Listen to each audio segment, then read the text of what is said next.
मित्रों नमस्कार, मैं हूं बाबा विजयेंद्र। आप देख रहे हैं द डायलॉग का एक खास शो व्यूज रूम।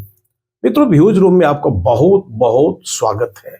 आज व्यूज रूम में बहुत ही गंभीर बातें हम लोग आज करेंगे। वो गंभीर बात है मित्रों कि हम लोग सोने की लंका से लड़ते लड़ते सोने के शौचालय तक आ गए। सोने की लंका तो राख हो गई, पर सोने का शौचालय आज भी मौजूद है। हर घर शौचालय की सुविधा सदियों के बाद हिंदुस्तान को नसीब हुई। जब शौचालय ही नहीं था तो सोने के शौचालय की कल्पना क्या की जा सकती है, पर वह कल्पना अब हकीकत बन गई है। भाइयों, मोदी जी ने सोने का शौचालय खोज निकाला है। वो भारत के एक वास्को डिगामा साबित हो रहे हैं। उन्होंने सोने का शौचालय खोजा है। आप उनको धन्यवाद दीजिए। उन्होंने ही देश को सूचना दी है कि दिल्ली में सोने का शौचालय मौजूद है। यह सुनकर तो हम सब का मन जो है ना, गार्डन गार्डन हो रहा है। यह सूचना आज हमें गर्वित कर रही है। शायद आने वाली पीढ़ी भी याद रखेगी कि हमारे पूर्वज के पास सोने का शौचालय हुआ करता था। मित्रों, कितना गर्व का विषय होगा। और हम लोग नहीं रहेंगे, लेकिन हमारी आत्मा को भी शांति मिलेगी कि चलो भाई, आने वाली पीढ़ी के लिए सोने का शौचालय जैसा कुछ इतिहास तो मिल गया। वैसे मित्रों, राजा का संबंध तो महल से ही है। बिना महल का राजा क्या, बिना महल का किसी लोकशाही की भी कल्पना आप नहीं कर सकते हैं। हम लोग का बचपन तो मित्रों राजा रानी का किस्सा सुन करके ही गुजरा। एक था राजा, एक थी रानी की कहानी आपने भी सुनी होगी। राजा रानी के प्रति आकर्षण आज भी हम लोग का सनातन बना हुआ है। हमें राजा चाहिए, चाहे जैसा भी हो, निकम्मा हो, निठल्ला हो, लेकिन राजा चाहिए। राजा के बिना हम जिंदा नहीं रह सकते हैं। अगर कोई ईमानदार नेता आज सामने आ जाए तो उन्हें उपहार में हम हार ही देंगे। और अब तक इतिहास वही है कि ईमानदार नेताओं को हार ही मिलती रहती है। वैसे इंद्र और उनके आसन को लाख हम हिलाते रहे, पर वह हिल नहीं पाया। किला और महल को लेकर जो संघर्ष है वो तो सभ्यता की शुरुआत से ही शुरू हो गया था, और वही संघर्ष आज भी जारी है। लोकतंत्र में महल और शीश महल की जब बात होती है तो मित्रों, हमको रामविलास पासवान की जो पार्टी लोजपा है, वो लोजपा का चुनाव चिन्ह नजर आ जाता है, वो झोपड़ी छाप।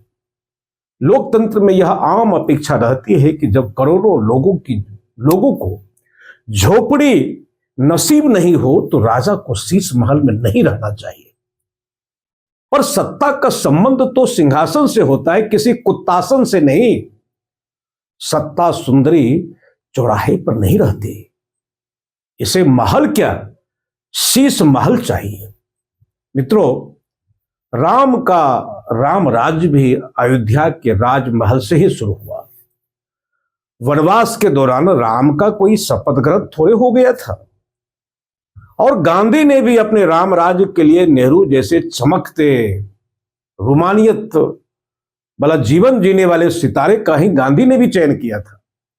मित्रों, फकीरी का रास्ता तो झोपड़ी की तरफ ही जाता है। अमीरी का रास्ता जो है, अमीरी की राह जो है, वो महल की ओर जाती है। अमीरी की राह। मित्रों, घर में आप सुनते होंगे, कोई मां अपने बेटा को बुद्ध बेटा तो नहीं कहती है। हर मां अपने बेटा को राजा बेटा कहती है। राजा उनकी जो है ना, शब्दावली में शामिल रहता है। बुद्ध भी तब बुद्ध हो पाया जब कभी वो सिद्धार्थ था, एक राजकुमार था। बुद्ध अगर राजकुमार नहीं होता तो उनके त्याग को कौन देखता और कौन उन्हें सुनता। बहुत झुकी हुई कमर मरते हुए लोगों को देखा, क्योंकि सिद्धार्थ ने देखा, और देख करके जो प्रतिक्रिया हुई, उस प्रतिक्रिया को लेकर के देश ने उन्हें स्वीकारा। मित्रों, सच बात है कि अभाव की कोख से पैदा हुई सादगी मजबूरी कहलाती है। और प्रभाव के कोख से जब सादगी पैदा होती है तो वो श्रृंगार कहलाती है।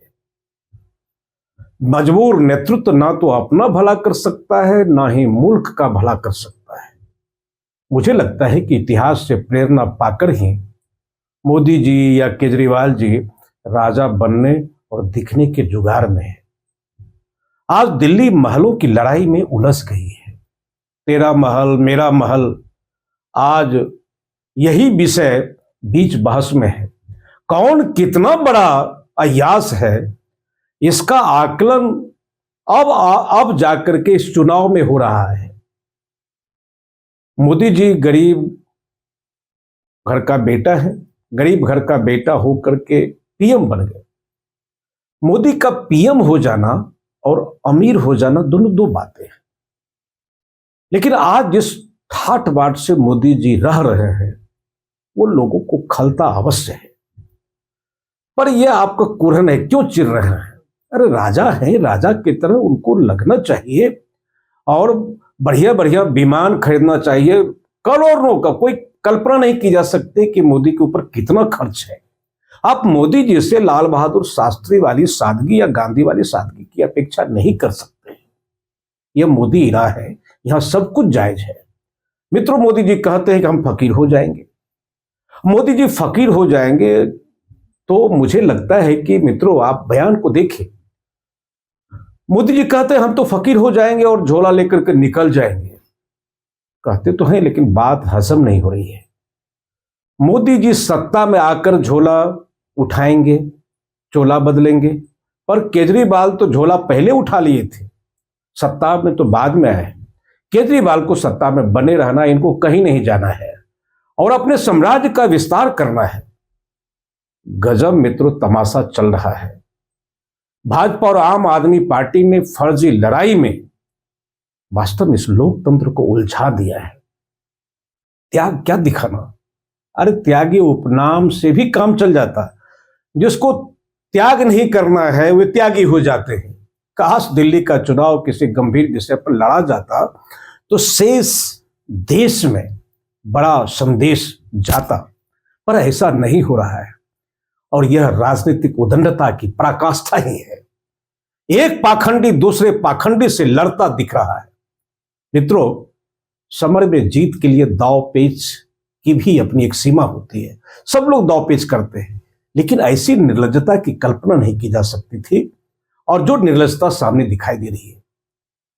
भाई केजरीवाल या मोदी जी से कौन कह रहा है कि आप लोग जो है भिखमंगा वाला जीवन जियो, लेकिन आपसे यह कहना है कि मुल्क को भिखमंगा तो मत बनाओ, खूब राजा वाला जीवन जियो, सोने का शौचालय बनाओ, हजारों जूते रखो मेरी एंटोनेट की तरह। कोई यहां फ्रांस की राजक्रांति नहीं होगी, लेकिन थोड़ा सा देश के रंगों को भी एक बार देख लो। मित्रों, सच तो यही है कि पब्लिक इनके पायदान भर है। सत्ता की इन बहलियों से जनता को सवाल करना भी नहीं आता है। जनता सवाल भी नहीं करती है। पहले कहा जाता था कि यथा राजा तथा प्रजा, अब तो भैया यथा प्रजा तथा राजा। प्रजा ही चाहती है कि हमको भ्रष्ट नेतृत्व चाहिए। प्रजा अगर सीधा साधा व्यक्ति मिलेगा तो कहा कि शाकाहारी व्यक्ति है, क्या राजनीति करेगा, ये साइकिल से चल रहा है, पैदल चल रहा है। प्रजा को भी भ्रष्ट नेता चाहिए। प्रजा यह नहीं पूछती है कि तुम क्या कह करके आए हो और आज क्या कर रहे हो। जब तक जनता इनका कॉलर नहीं पकड़ेगी तब तक झांसा और जुमला ये सभी लोग फेंकते ही रहेंगे। स्थिति यहां बड़े मियां और छोटे मियां की है और जनता सुभान अल्लाह।